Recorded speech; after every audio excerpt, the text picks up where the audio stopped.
mga kaibigan, so narito muli tayo sa ating channel para matuto ng iba't ibang kaalaman tungkol sa mga halaman. Ang paksa nating pag-aaralan sa umagang ito mga kaibigan ay tungkol sa mga tips sa pag-alaga at pagpapatubo ng mga succulent plants at ang apat na paraan ng madaling pagpropagate ng mga succulents. Kung ikaw kaibigan ay nagpapatubo man ng mga succulents tulad ng mga cactus, indoors or outdoors man, ay dapat mong malaman at matutunan ang tamang pangalaga ng mga succulent at ang mga do's at ang mga don'ts na dapat mong malaman upang hindi sila mamatay at manatiling malusog at masigla ang iyong mga succulent plants at mga cacti. Unang bagay na dapat mong malaman kaibigan ay kung ano ba ang kahulugan ng succulent. Ang succulent mga kaibigan ay naglalaman ng maraming juice, kaya't ito ang mga halaman na may fleshy tissues na may kakayanang mag-store ng tubig. Ilan sa mga uri ng succulents kaibigan ay ang Echeverias, Howardias, Oniums, Gasteria, Crassula, Aloe Vera, Sedums, Donkey's Tail, at lahat ng uri ng cacti. Ang Fairy Castle, Bunny Ears, Pincushion Cactus, at ang pinakamagaganda na Adeniums at Desert Rose. Ang ikalawang bagay kaibigan na dapat mong malaman ay ang sunlight requirement. Maring iniisip ng ibang tao na ang mga succulent plants ay mga indoor plants. Bagaman pwede naman kaibigan na ilagay ang succulent sa loob ng bahay, basta't sila'y nabibigyan lamang ng tamang pangangalaga. O sabihin na natin mga kaibigan na special na pangangalaga. Pero ang mga succulent plants kaibigan ay nangangailangan ng full sunlight at mabubuhay sila ng mainam sa ilalim ng direktang sikat ng araw sa loob ng 5 hanggang 6 na oras. Ngunit ito pa rin kaibigan ay depende sa uri ng succulent plant na iyong inaalagaan. At kayo hindi naman mga kaibigan, ang mga immature na succulents o seedlings ay nangangailangan naman ng mas kaunting sikat ng araw. Dapat silang paunti-unting sanayin sa sikat ng araw. Katulad na lang ng procedure na pwede mong gawin sa mga vegetable seedlings.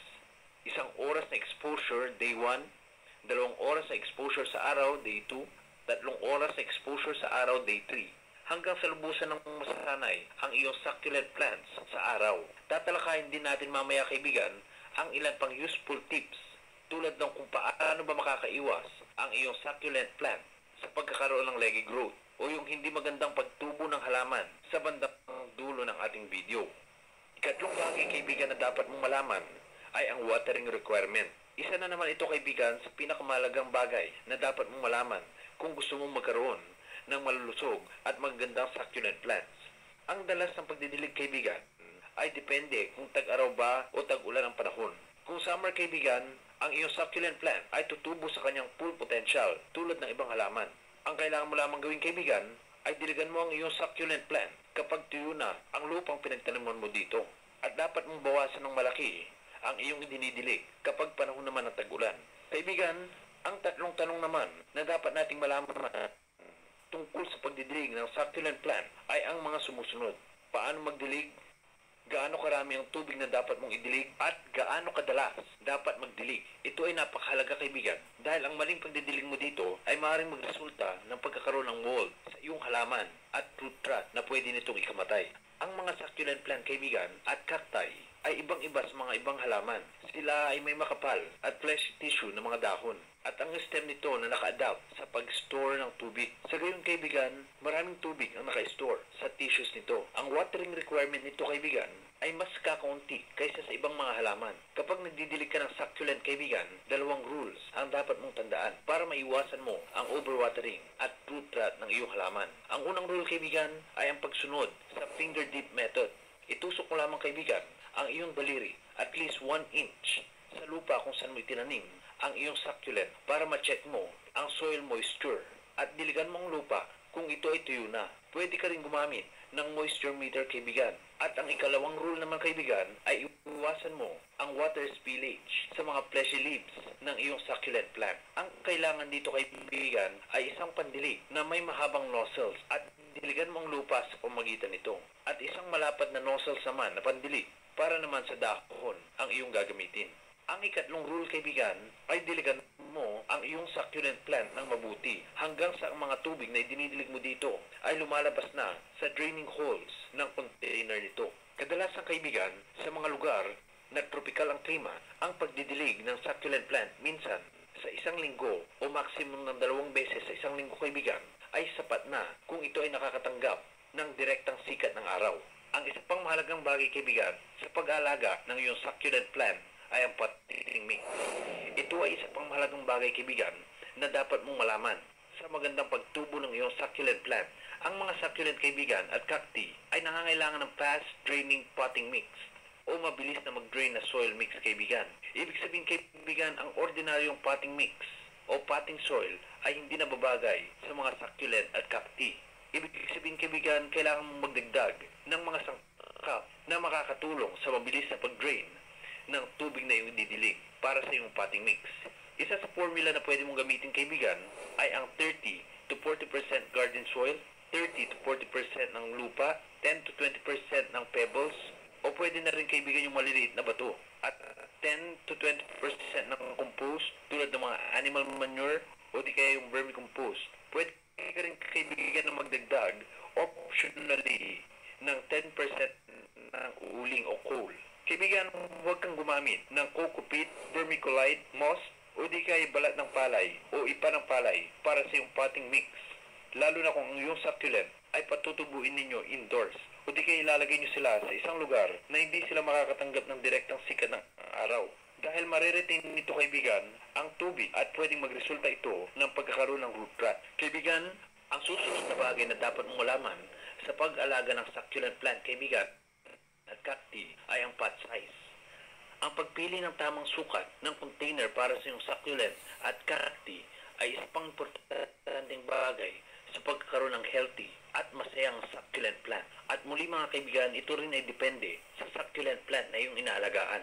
Karamihan ng mga succulent plant kaibigan ay may shallow root system na hindi nangangailangan ng malalim na paso kung saan sila itatanim. Magdadagdag lamang ito kaibigan ng posibilidad ng pagkakaroon ng root rot. Karamihan ng mga succulent plant kaibigan ay nangangailangan ng malapad at mababaw lamang na container. Dahil ang ganitong malapad na container kaibigan ay may sapat na space na makakatulong sa propagation ng iyong succulent plant na magproproduce ng mga offset ng iyong succulent plant na pwede mong ihiwalay balang araw sa ibang paso at pwede ka rin magpatubo ng multiple succulent sa iisang paso kaibigan kung ito nga ay malapad. Basta tiyakin mo lamang kaibigan ang proper spaces sa pagitan ng mga halamang ito at tiyakin mo rin kaibigan na may multiple drainage holes sa ilalim ng paso na pinagtaniman mo ng iyong succulent plant para syempre madrain ito ang excess water at maiwasan ang root rot. Isa pang bagay na dapat mo lamang kaibigan ay ang fertilizer. Ang mga succulent plant kaibigan ay hindi gano'ng nangangailangan ng sobrang fertilizer. Pero pwede mo pa rin silang bigyan ng light fertilizer kaibigan tulad ng 1 to 2 spoons ng vermicompost o di kaya yung mga natuyong animal manure isang beses kada 3 buwan at pwede mo itong dagdagan tuwing summer. Ang susunod na bagay kaibigan ay pest control para makaiwas sa mga karaniwang pest sa mga succulent plants tulad ng mga mealybugs at soil fungus na tinatawag na gnats. Pwede mong sprayan ng neem oil solution ang iyong succulent plant minsan sa loob ng 15 araw bilang preventive measure o di kaya naman ay once a week kapag infected na ng mga peste ang iyong succulent plant para mawala ang ganitong mga peste. At idilig mo rin ng minsan ang neem oil solution na ito para naman mawala ang mga fungus sa lupa. Ang neem oil kaibigan ay pwede mong mabili online. Para makagawa ng solution na ito kaibigan, maglagay ka lang ng 5 ml ng neem oil sa bawat 1 litro ng tubig. At ang magandang alternative naman kaibigan sa mga fungus na nuts ay 250 ml o 1 cup ng hydrogen peroxide 3% sa bawat 1 litro ng tubig. At idilig mo ito sa lupa na pinagtaniman mo ng iyong succulent plant. Ikawalong bagay kaibigan na dapat mong malaman sa pag-alaga ng succulent plant ay ang paglilinis sa iyong succulent plant. Punasan mo lamang kaibigan ng basang tela ang mga dahon at spines ng iyong succulent plants para matanggal ang mga alikabok nito. At sa ganitong paraan, makakatulong ito sa mas maayos na photosynthesis. Ang susunod na bagay kaibigan ay ang repotting. Kaibigan, dapat maging mas maingat ka sa pag-repot ng mga succulent plants at cactus. Dahil prone ng mga succulents na ito kaibigan sa root rot o pagkabulok ng ugat matapos silang iripat. Para makaiwas sa ganitong mga problema kaibigan, lagi kang maglagay ng anti-fungal powder o neem cake kapag ikaw ay magre-repat. At ang ikasampung bagay kaibigan na dapat mong malaman sa pag-alaga ng iyong succulent plant ay ang propagation. May iba't ibang paraan para makapag-propagate ng succulent kaibigan. Unang paraan kaibigan ay growing from cuttings. Ito ay applicable kaibigan sa mga succulents na tumutubo ng mahaba o yung mga nag-elongate ang kanilang mga stems. Humahaba ang mga stems ng ilang succulents kaibigan dahil sa kakulangan ng sunlight o sila ay nakakatanggap lamang ng indirect sunlight kaya't humahaba ang stems nila dahil hinahanap nila ang sunlight. At dahil nga dito kaibigan, pumapangit tignan ang iyong succulent plant dahil nga ito ay mahaba. Kaya bilang remedyo sa ganitong problema, ilagay mo sila sa mga lugar na makakatanggap sila ng direktang sikat ng araw at gawin mo ring habit ang pag-ikot sa mga halaman paminsan-minsan para mabigyan mo sila ng uniform amount ng sunlight. Ngayon kaibigan, balik tayo dun sa propagation through stem cuttings. Mag-cut ka kaibigan ng stems ng mga succulent plant at hayaan mo muna itong matuyo sa loob ng 2 araw para makapag-form siya ng kalyos. Kaibigan, para ba itong sugat na naghihila at nagsisil sa sarili niya para maiwasan ang pagkabulok ng ugat. Matapos ito kaibigan ay insert mo ito sa isang loose draining soil. Ang soil na ito kaibigan ay pinapanatiling moist ang soil pero huwag mo itong didiligan ng sobra. At ito ay aasahan mong magkaugat sa loob ng 2 linggo kaibigan. Ang ikalawang paraan o method ng pagpropagate kaibigan ng iyong succulent plant ay propagating mula sa dahon nito. Magtanggal ka lamang kaibigan ng healthy na dahon mula sa isang mature na succulent plant. Siguruhin mo lamang kaibigan ay ikakat mo ang dahon nito mula sa base. Iwan mo ito for air dry sa loob ng 2 araw. Matapos ito kaibigan ay ilubog mo ng mababaw sa lupa ang mga dahon na ito. At matapos ito kaibigan ay may makikita ka na parang umuusli ng mga dahon na nagpapahiwatig na nagsisimula na magkaroon ng maliliit na mga ugat ang iyong succulent plant. Ang ikatlong paraan ng propagation kaibigan ay mula sa mga offset ng succulent plant mo o yung mga sumisibol na succulent mula sa mother plant tulad ng aloe vera, ng hawertias, ng echeverias. Karamihan sa mga succulent plants kaibigan ay nagproproduce ng ganitong mga offset na pwede mong ihiwalay mula sa mother plant at itanim mo ito sa hiwalay na paso.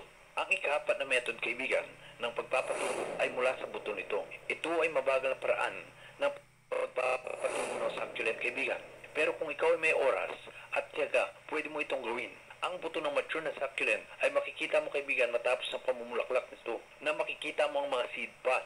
Ang mga buto ay pwedeng kunin kaibigan mula sa mga seed pod na ito at itanim mo ito sa isang sowing mix o lupa. So ito lamang mga kaibigan na ating napag-aralan tungkol sa paano ba mag-alaga ng mga succulent plants at cacti. Sana meron kayo natutunan at kung gusto nyo pa ng ganito mga videos tungkol sa kalaman sa mga halaman, don't forget to click the subscribe button at yung notification bell sa baba ng ating video para lagi kayong updated sa aking mga latest uploads sa aking channel. So hanggang dito mga kaibigan, and as always, have a nice day everyone.